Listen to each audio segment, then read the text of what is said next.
नमस्कार साथियों, आप सब लोगों का स्वागत है इस platform online GS bye Diwakar पर।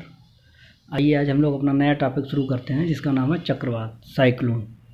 ठीक है, आगे देखते हैं हम लोग। पहले चित्र समझ लेते हैं, उसके बाद बात करेंगे चक्रवात क्या होते हैं। चित्र से ज़्यादा बढ़िया समझ में आएगा। आइए हम लोग देखते हैं। ये देखिए, हमने दो चित्र बनाए हुए हैं, आप इनको ध्यान से देखिए। तो ये पहला जो चित्र है ये वाला, ये नॉर्थ हेमिस्फीयर का है। ठीक है, ये 0 डिग्री बनाई है, इक्वेटर लिखा हुआ है, ये नॉर्थ हेमिस्फीयर का चित्र है। इसमें आप देखिएगा कि हमने अंदर एक सर्किल बनाया, फिर दूसरा, फिर तीसरा, फिर चौथा, 4 सर्किल बने हुए हैं और इन पे लिखा हुआ है 1002 MB, 1000 MB, 998 MB, 996 MB। ये वायुदाब रेखाएं हैं और ये वायुदाब लिखा हुआ है। ठीक है, तो अंदर देखिए सर्किल में लिखा हुआ HT और LP। HT का मतलब हाई टेम्परेचर, LP का मतलब लो प्रेशर। ठीक है, और बाहर यहाँ पे लिखा हुआ है LT मतलब लो टेम्परेचर और HP मतलब हाई प्रेशर। ठीक है, और ये हवाएं दिखाई गई हैं कैसे, बाहर से केंद्र की तरफ जा रही हैं, बाहर से केंद्र की तरफ जा रही हैं और इनकी जो गति है हवाओं की वो क्या है, एंटी क्लॉकवाइज है। कैसी है, एंटी क्लॉकवाइज। ये किसकी बात हो रही है, नॉर्थ हेमिस्फीयर की। ठीक है, नॉर्थ हेमिस्फीयर की। सेम आप थोड़ा देखेंगे, ये साउथ हेमिस्फीयर उत्तरी गोलार्ध है, इसमें भी वही है, अंदर हाई टेम्परेचर लो प्रेशर लिखा हुआ है और बाहर लो टेम्परेचर हाई प्रेशर लिखा हुआ है। वायुदाब रेखाएं बनी हुई हैं, समदाब रेखाएं बनी हुई हैं, उनका मान लिखा हुआ है।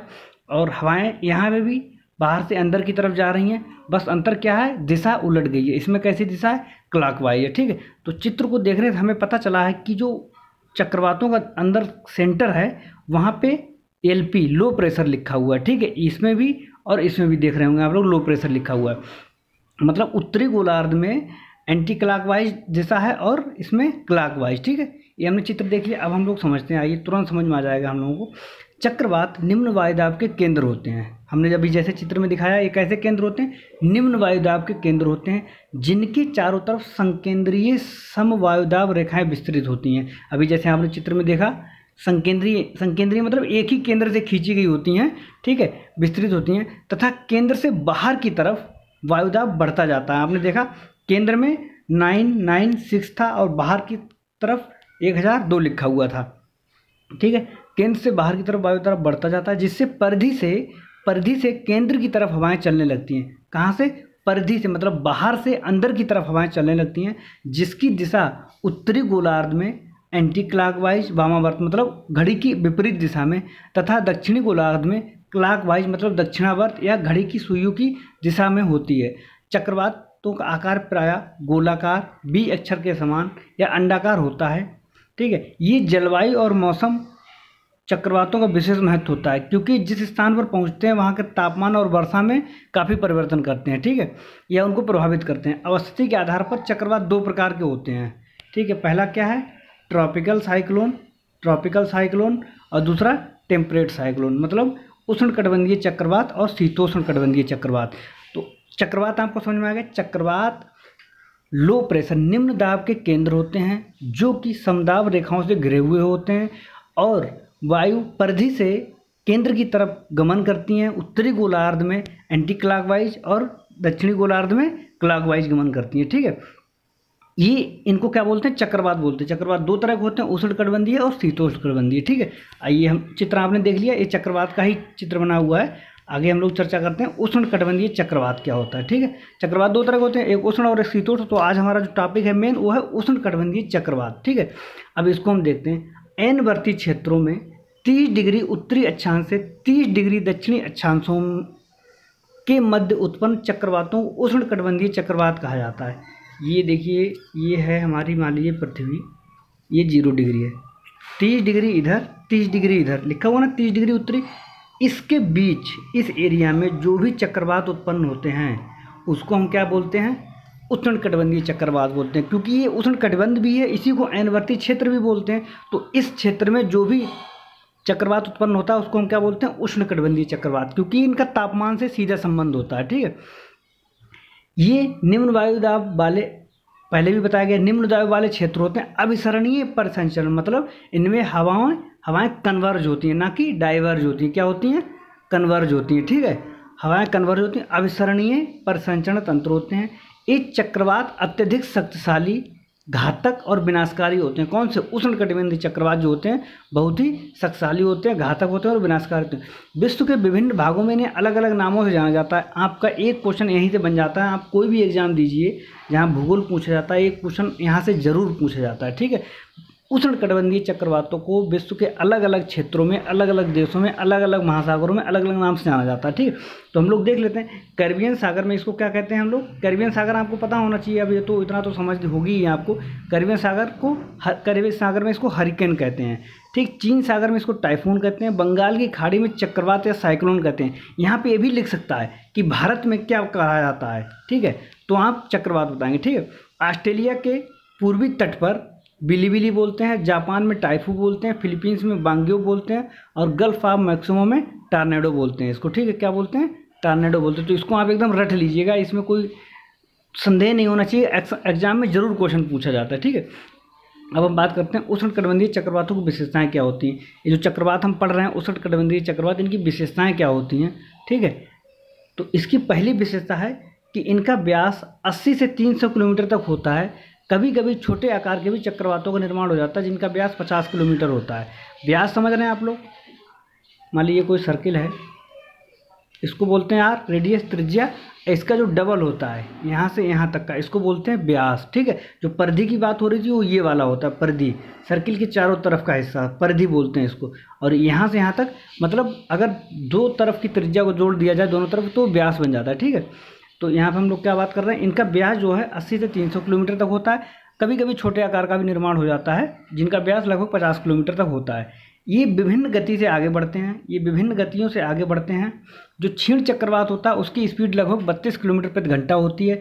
जो हरिकेन होता है उसकी स्पीड 120 किलोमीटर होती है, ठीक है। और सुपर चक्रवात 200 किलोमीटर प्रति घंटे की रफ्तार से चलते हैं, ठीक है। ये इसकी दूसरी विशेषता है। तीसरी विशेषता है सागरों पर तेज चलते हैं, ये स्थल भाग पहुंचकर क्षीण हो जाते हैं, ठीक है। विशेषताएं रख लीजिए, कारण आपको भी पता चल जाएगा ऐसा क्यों होता है।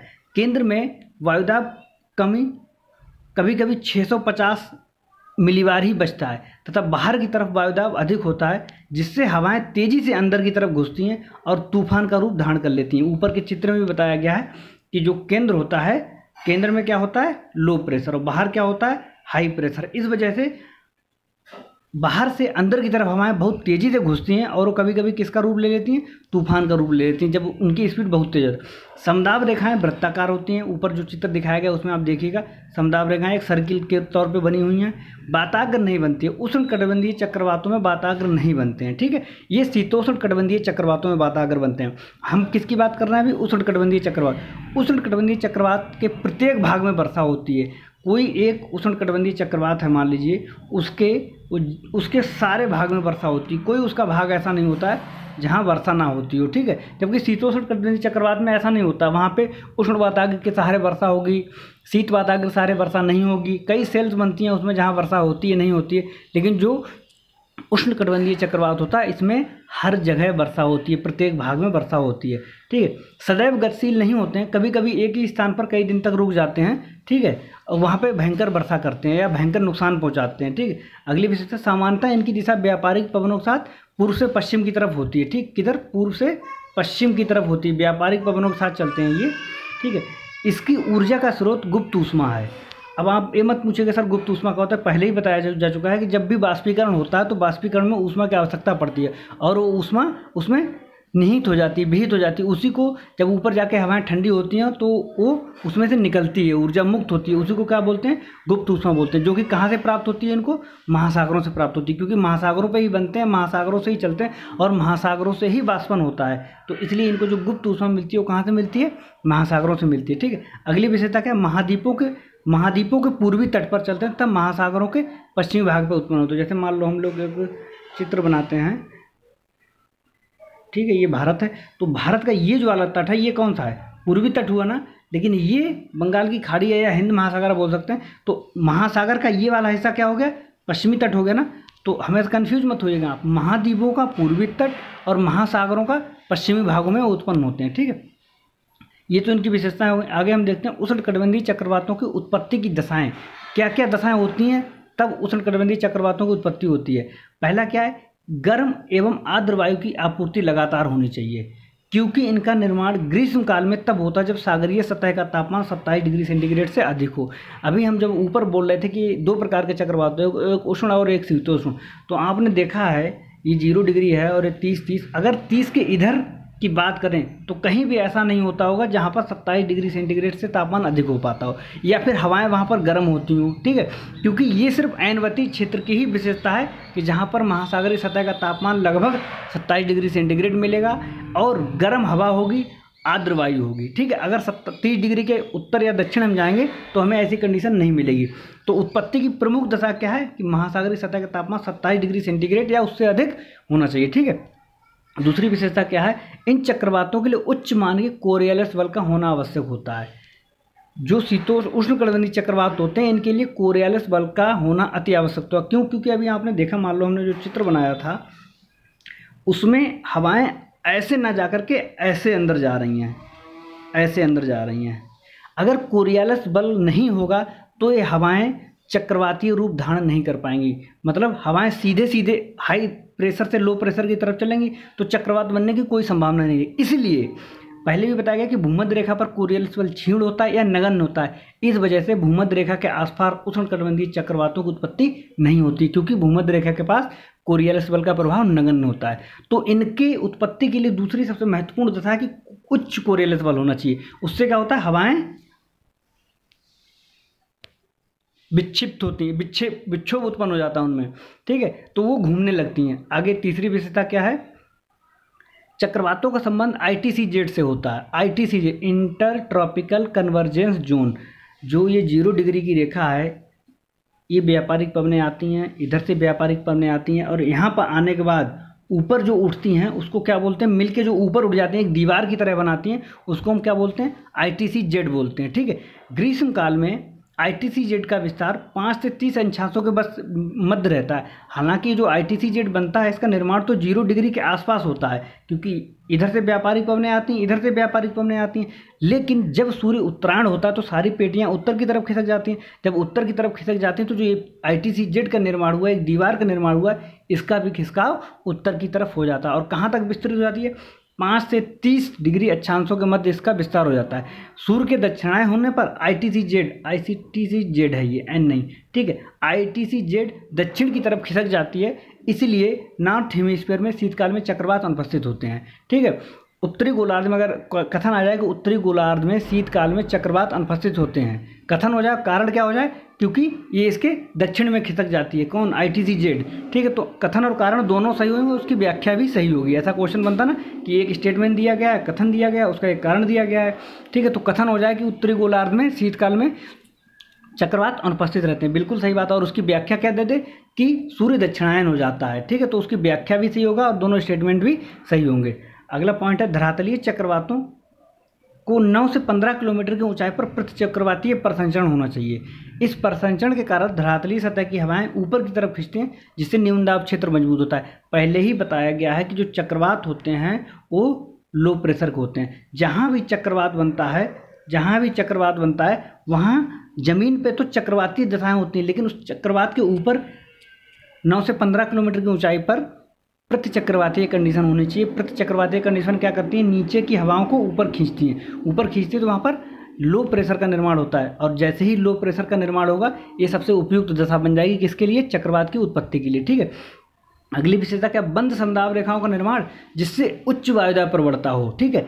उच्च वायुदाब प्रवणता, जितना वायुदाब में अंतर होगा उतनी ही प्रवणता अधिक होगी, ठीक है। जितना वायुदाब में अंतर होगा प्रवणता अधिक होगी, और जितनी प्रवणता अधिक होगी हवाएं उतनी ही तेजी से अंदर घुसेंगी, ठीक है, उतना ही तूफान तेज होगा।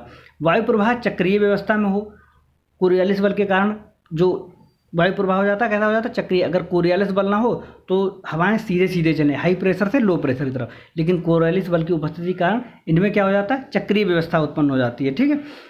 आगे देखते हैं उष्णकटिबंधीय चक्रवातों के प्रकार। उष्णकटिबंधीय चक्रवात जो है 2 प्रकार के होते हैं, किसके आधार पर, तीव्रता के आधार पर। यहाँ पे लिखा हुआ है तीव्रता के आधार पर 2 प्रकार के होते हैं। पहला होता है क्षीण चक्रवात। कौन सा चक्रवात, क्षीण चक्रवात। क्षीण चक्रवात 2 प्रकार के होते हैं, एक होता है विक्षोभ, एक होता है अवदाब। ये जो ऊपर हमने लिखा है कि जो कभी कभी 32 जो स्पीड होती है उनकी 32 किलोमीटर प्रति घंटा होती है और उनकी 35 किलोमीटर प्रति घंटा होती है, ठीक है। तो ऐसे चक्रवात जिनमें वायु का वेग 30 से 35 किलोमीटर प्रति घंटे के आसपास रहता है, उनको हम क्या बोलते हैं, क्षीण चक्रवात बोलते हैं। और ये दो प्रकार के होते हैं, एक विक्षोभ होते हैं और एक अवदाब होते हैं, ठीक है। अगला दूसरा है प्रचंड चक्रवात। प्रचंड चक्रवात भी दो प्रकार के होते हैं, एक हरिकेन या टाइफून और दूसरा टॉर्नेडो। हरिकेन की स्पीड हमने ऊपर लिखी थी 120 किलोमीटर प्रति घंटा तक हो जाती है, टॉर्नेडो में करीब 200 किलोमीटर प्रति घंटे की स्पीड से चलती है, ठीक है। तो इनकी तीव्रता के आधार पर ये दो प्रकार मुख्यतः क्षीण और प्रचंड, फिर उनके दो दो सब पार्ट हैं, विक्षोभ चक्रवात, अवदाब चक्रवात, हरिकेन या टाइफून और टॉर्नेडो बोला जाता है इनको, ठीक है। ये उष्णकटिबंधीय चक्रवात के प्रकार हो गए। अब देखते हैं हम उष्णकटिबंधीय चक्रवात की संरचना, ये कैसी संरचना में पाए जाते हैं, ठीक है। ये चित्र देखो, यहाँ पे चक्रवात बन रहा है, ठीक है, ये, और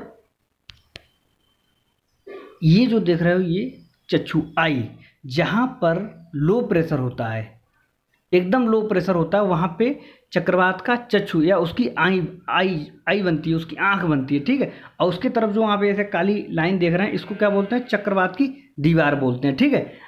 सेंटर पे ये, नीचे सतह पे एकदम पतले होते हैं, ऊपर कीप के नुमा होते जाते हैं, ऐसे कुछ, ये ऐसे कुछ बनते जाते हैं, ठीक है।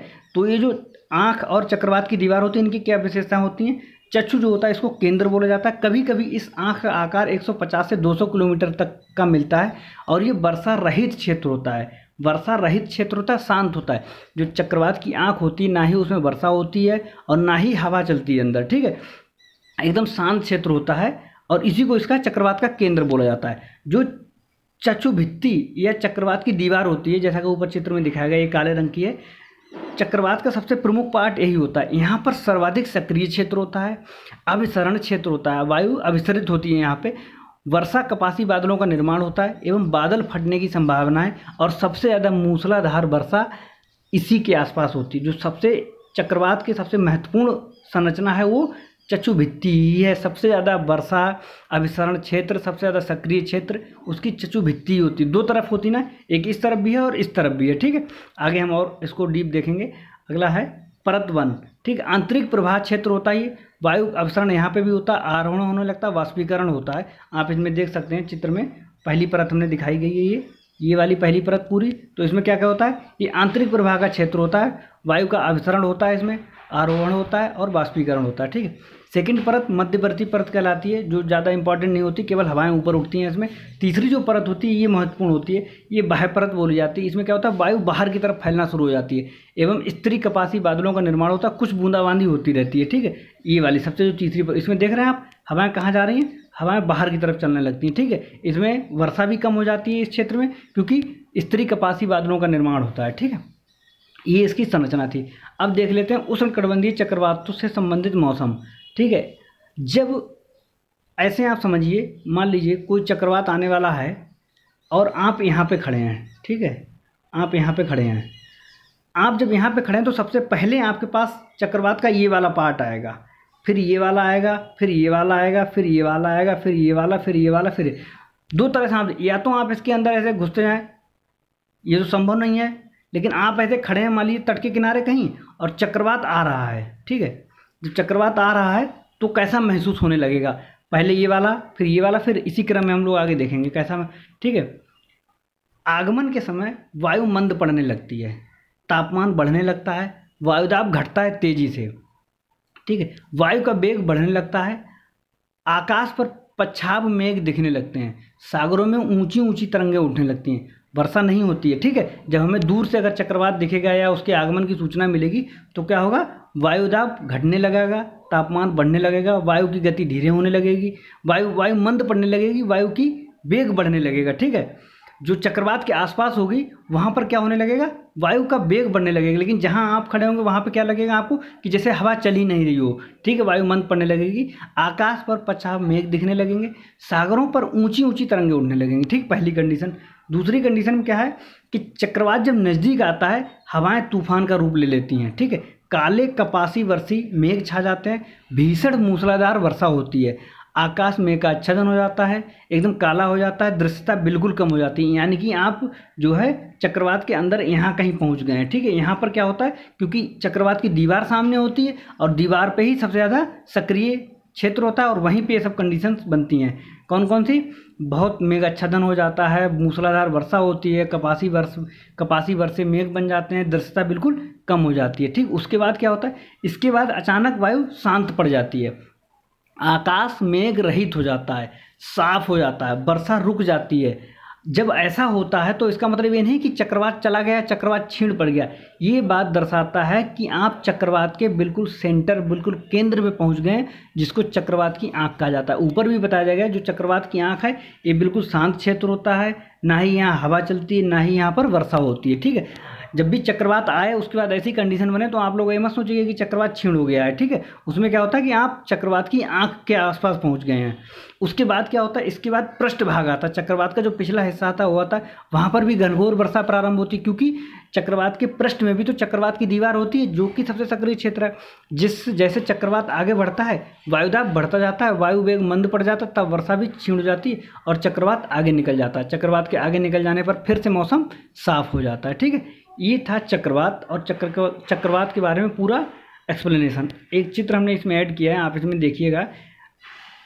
अक्सर एग्जाम में पूछ देता है कि हरिकेन कहाँ बहते हैं, और आपने ऊपर लिखा हुआ भी है, लेकिन फिर भी आप अपने मैप में बना लीजिएगा। बनाने से क्या होता है कि ये आसानी से याद हो जाते हैं हमें। ठीक है, अब इसमें देख रहा हूँ हमने यहाँ पे लिखा हुआ टार्नेडो। टार्नेडो कहाँ होता है? मैक्सिको खाड़ी में। हरिकेन कहाँ है? कैरिबियन सागर में। ठीक है, साइक्लोन कहाँ है? बंगाल की खाड़ी में। टाइफून चीन सागर में। बिलीबिली ऑस्ट्रेलिया में। तो आप ये जो मैंने लाल पेन से लाइन खींची है हर चक्रवात के पास, यहाँ पे भी देखिए, यहाँ पे भी देखिए, यहाँ पे भी देखिए, यहाँ पे, ये चक्रवातों की दिशा दिखा रही है। ठीक है, पहले मैंने बताया ये पूर्व से पश्चिम दिशा की तरफ चल रहे हैं। किस तरफ? पूर्व से पश्चिम दिशा की तरफ चलते हैं। और किसके सहारे चलते हैं? जो व्यापारिक पवनें होती हैं, व्यापारिक पवनों के सहारे इनकी दिशा चलती है। तो आप इस चित्र को अपनी कॉपी में जरूर बना लेना, एक वर्ल्ड का मैप बनाना और उसमें ऐसे लोकेशन लिख लेना, इससे इनकी लोकेशन याद रहती है। ठीक है, बहुत बहुत धन्यवाद आप लोगों का वीडियो देखने के लिए।